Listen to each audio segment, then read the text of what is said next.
जय हिंदू राष्ट्र। अभी 2-3 दिन पुरानी सूचना है कि आईएस का जो नया खलीफा था अबू इब्राहिम, वो जन्नत सिधार गया है और वहाँ 70 गिल्मा और 72 हूरों का इंतज़ाम उसके लिए है।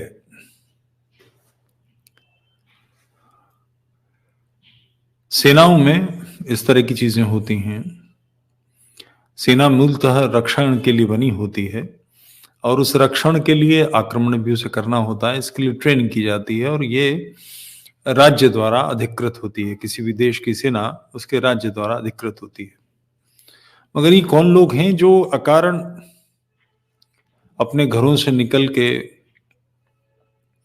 एक ग्रुप बनाते हैं? और ये विशेष रूप से इस्लामी समाज में अधिक दिखाई देता है। इक्का दुक्का कभी पहले हुआ करते थे ईसाइयों के भी कुछ ग्रुप, मगर अब पिछले कोई 20-25 साल से तो सुनने में नहीं आए हैं। मगर इस्लाम में ऐसे लोग हैं कि वो अपने घर छोड़ के काले झंडे और ग़ज़वाए हिंद या दुनिया पर कब्जा करना या अल्लाह की मुमलिकत और फ़साद फ़िल अर्ज़ को ख़त्म करना, धरती पर जो काफिर हैं इनको मारकर बकिया लोगों को इस्लाम को स्थापित करना, इस सोच से लगातार काम कर रहे हैं।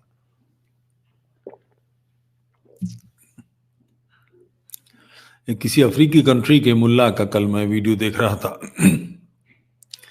वो लहसुन की पोथी जैसे उबड़ खाबड़ दांत, और वो स्पीच दे रहा है कि अगर तुम भूखे हो तो किसी काफिर को कत्ल करके उसे जिंदा भी खा सकते हो, और उसके बाद ही करके दांत निकालता है। अब वो हो ये रहा है कि ये ही वालों के दांत निकाले जा रहे हैं, चाहे वो अफगानिस्तान हो, चाहे सीरिया हो, चाहे यमन हो, और ये लगातार बढ़ रही है। अबू इब्राहिम अल हाशमी ये इराकी इस्लामिक टेररिस्ट था जो कैलिफेट बनाई उन्होंने।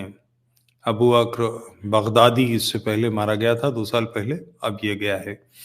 बगदादी ने की शोहरत थी इसमें, कुत्सित था इसके लिए कि वो 6-6, 7-7, 8-8 साल की लड़कियों को गले में चेन बांध के नीलाम कर रहे हैं, बाजार में मंडियां लग रही हैं।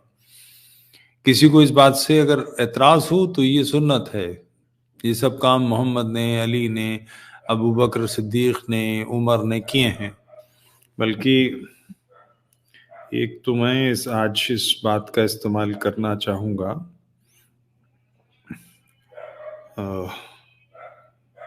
एक क्षण दीजिए। अबू बकर सिद्दीक इसकी उमर की तो मैं आपको वो भी निकाल कर दिखाता हूँ कि उमर ने खुद क्या क्या काम किए हैं। मेरे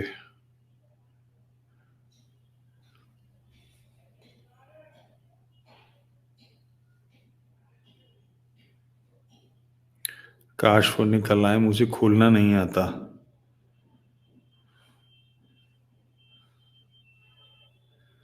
जी आ गया।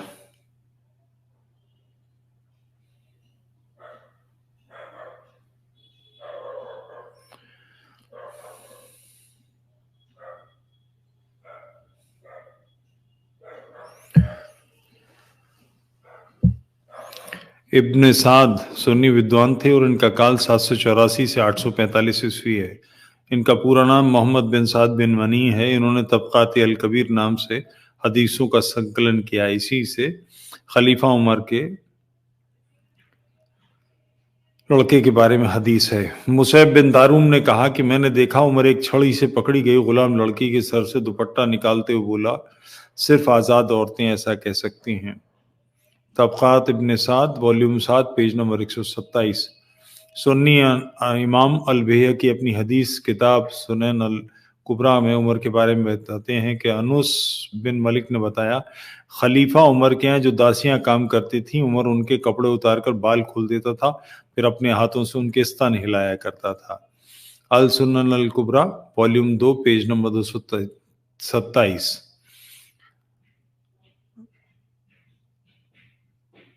अब्दुल रज़्ज़ाक़ अल सनानी, जिनका काल 126-211 हिजरी है, उनकी हदीस की किताब का नाम मसनफ़ है। उसमें से भी उमर के बारे में हदीस है। मुजाहिद ने कहा कि उमर गुलाम लड़कियां खरीदते समय अंदर हाथ घुसा के उस लड़की के स्तन हिला हिला के जांच करता था। तो ये कोई ऐसी चीज नहीं है जो ये अपनी तरफ से कोई नई अकेली किसी की हो। जो अबू बकर सिद्दीक, उमर फारूक, उस्मान, अली, मोहम्मद ने किया, वही सब इनके लोगों ने काम किए हैं, ये कर रहे हैं। ये उसकी सुन्नत है। खराब बात या अच्छी बात यह है कि ये एक दर्शन पर विश्वास करते हैं जो मोहम्मद ने प्रतिपादित किया, और उसकी किताब कुरान है। वो कहते हैं कि अल्लाह की किताब है, बहरहाल मोहम्मद उस किताब का बानी बना, उसके ज़रिए से आई, और मोहम्मद के किए धरे को सबको दर्ज किया गया है। जिस किताब में वो हदीसें हैं वो 10 हैं, मगर 6 प्रमुख मानी जाती हैं सियासत। और इसके अलावा सीरा लिखी गई है, सीरत। तो इसके आधार पर जिस दर्शन को ये मानते हैं, उस दर्शन को स्थापित करने के लिए आइसिस, दाइश, तालिबान और सारे संगठन बनाते हैं और कार्य करते हैं। सभ्य संसार के देखने की आवश्यकता है, उसको लिए बहुत जरूरी है समझना कि ये चीजें जीवन के लिए उपयुक्त हैं या उसके खिलाफ हैं, यानी सभ्य समाज के विरोध में या पक्ष में है। जाहिर है 7, 8, 9 साल की लड़कियां चेन में बांध कर कुत्तों बिल्लियों की तरह नीलाम की जाएं, इसको कोई सभ्य समाज व्यक्ति तो नहीं कह सकता। छोटे छोटे बच्चों को जिंदा जलाया जाए, इसको कोई भी कायदे की बात तो नहीं कह सकता। असभ्यता की सीमा। मैं आपको एक वीडियो दिखाता हूं। छोटे छोटे बच्चे, इनको पकड़ पकड़ के लाया जा रहा है। मुश्किल से 16-17 साल का बच्चा है ये। किसी माँ की आंखों का तारा होगा, किसी बाप का लाडला होगा, सिर्फ इसलिए कि वो कुफ्र और ईमान में विश्वास नहीं करता, उसका गला काट दिया गया। एकाध नहीं, ये चलता रहा है। यही इस जो मारा गया है अभी हरामखोर, उसका जीवन दर्शन है। अबू इब्राहिम उससे पहले, और ये बकिया इन सब लोगों ने किए हैं। ये सुन्नत है, ये सिलसिला है। तो इससे सभ्य समाज को बाहर तो आना पड़ेगा और इन लोगों को नष्ट भी करना पड़ेगा।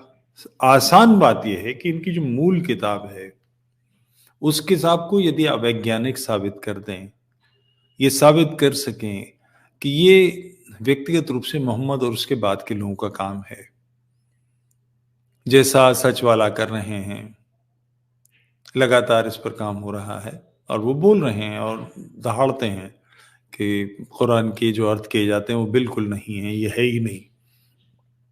और अरबी का मास्टर है। ऐसा भी नहीं है कि उसको कोई सचवाला को कोई मुल्ला बहस करे तो कुछ साबित कर दे। मुल्ला भाग जाते हैं, उल्टी सीधी बातें करते हैं, हिम्मत नहीं पड़ती उससे तर्क पर बात करने की।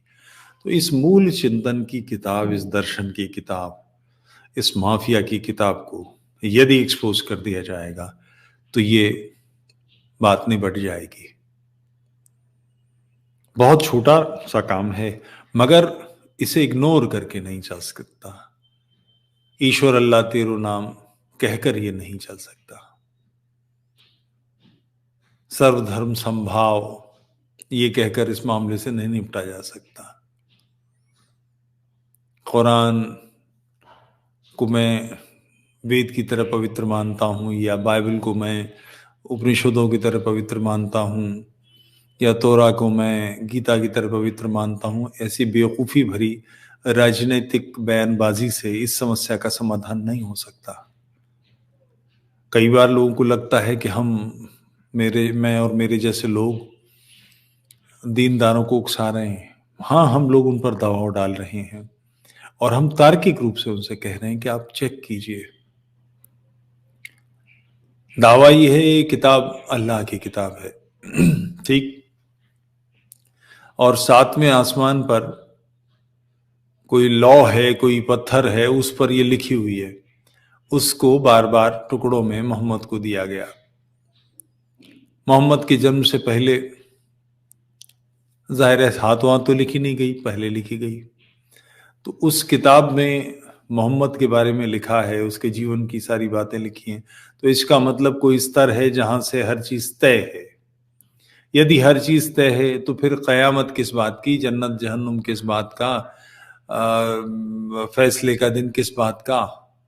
जो लिखा है वो कर रहे हैं लोग, हम तो कठपुतलियां हैं। यदि हम कठपुतलियां हैं तो हमारे अच्छे बुरे का फैसला कैसे किया जाएगा? जिसने लिखा है वो उसका फैसला करो, कठपुतली जिसने नचाई वो जाने। अगर ये नहीं है तो फिर एक बात पूछेंगे, कुरान में आयत है कि मोहम्मद के घर जाओ मुसलमानों से तो उसकी बीवियों से बातें ना करो, उसके घर में खामोश रहो, नजरें झुका के दाखिल हो, खाना खा के वापस लौटाओ। मोहम्मद की बीवी से कोई बात करता है नहीं करता है, इस बात की अल्लाह को क्या दिलचस्पी हो सकती है?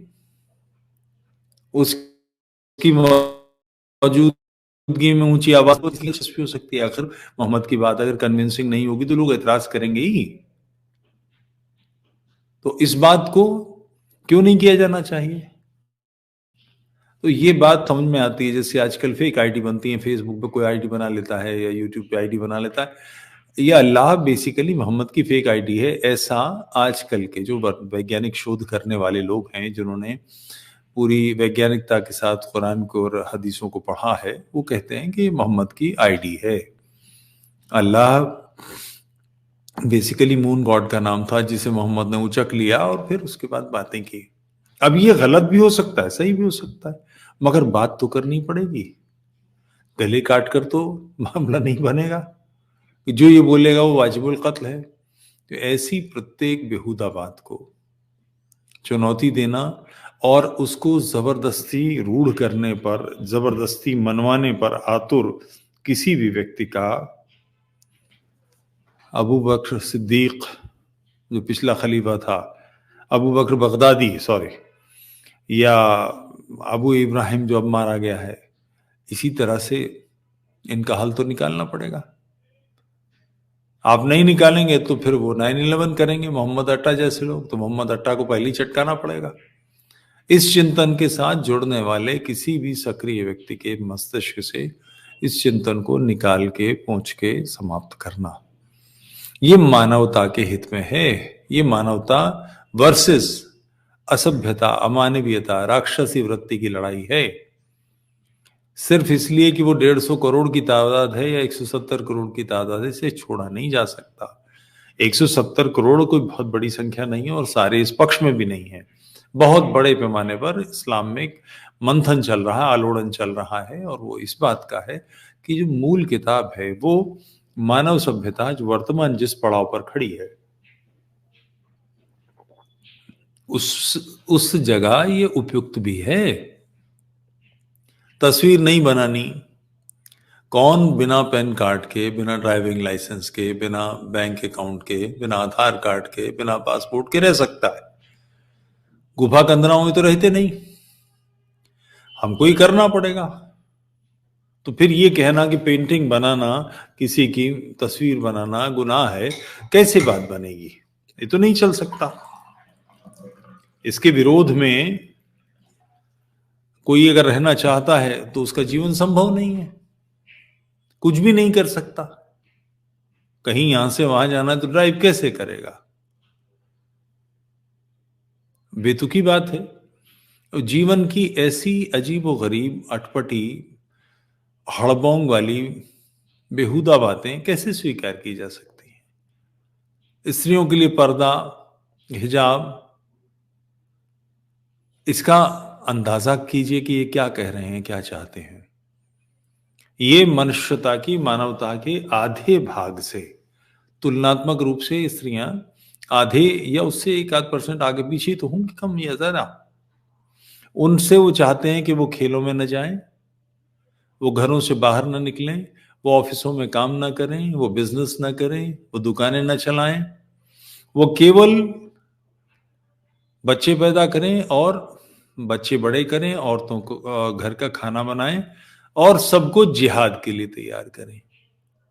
तो ये जो बेहुदा विचारधारा है जिहाद इसकी हैं, हमारे बच्चे हैं, हमारी बहुएं हैं, हमारे पोते पोतियां, और न केवल हमारे, जो ये कर रहे हैं वो भी, उनका भी ये हशर है। आफिया सिद्दीकी पकड़ ली गई, 74 साल या 76 साल की, उसको सजा दे दी गई। उसके 3 बच्चे हुए थे, उसकी 2 शादियां हुई थी। उन 3 बच्चों का क्या हशर होगा? यतीम, बेयारो मददगार, बगैर बुजुर्गों के, बगैर बड़ों के, किस घर में परवरिश होगी? इन बच्चों के साथ में क्या बुरा व्यवहार नहीं होता होगा? सिर्फ ये कहने से कि जिहाद के लिए सब कुछ होता है, तो जिहाद वालों के साथ ये सब कुछ होता है, इसकी व्यवस्था तो करनी पड़ेगी, अनिवार्य कार्य है ये। तो ऐसा प्रत्येक दुष्ट, ऐसा प्रत्येक चांडाल, ऐसी बुरी मौत मरे, ये इंश्योर करना पड़ेगा। अबू अक्रम बकर बगदादी की जो बगदादी बैटरी है, उसे तोड़ के एक बैटरा बनाना पड़ेगा, ये आवश्यक है। सुरंगों में कुत्ते से बचकर भागते हुए मारा गया ये हाल, यानी कुत्ते की मौत मरा, यही हाल करना पड़ेगा। और इसके लिए जो चीन की विचारधारा है कि ये मानसिक बीमारी है, आप बीमार के साथ उसकी शर्तों पे काम नहीं कर सकते। स्किज़ोफ्रेनिया है किसी को, स्किज़ोफ्रेनिया यानी वो कुछ अजीबोगरीब चीजें सोचता है, आप उसके हिसाब से काम नहीं कर सकते, आपको फर्मली डील करना पड़ता है। तो ये शुभ सूचना आपको देने का सौभाग्य प्राप्त कर रहा हूं कि 70 ग़िल्मा और 72 हूरों के पास 11 बजे चला गया।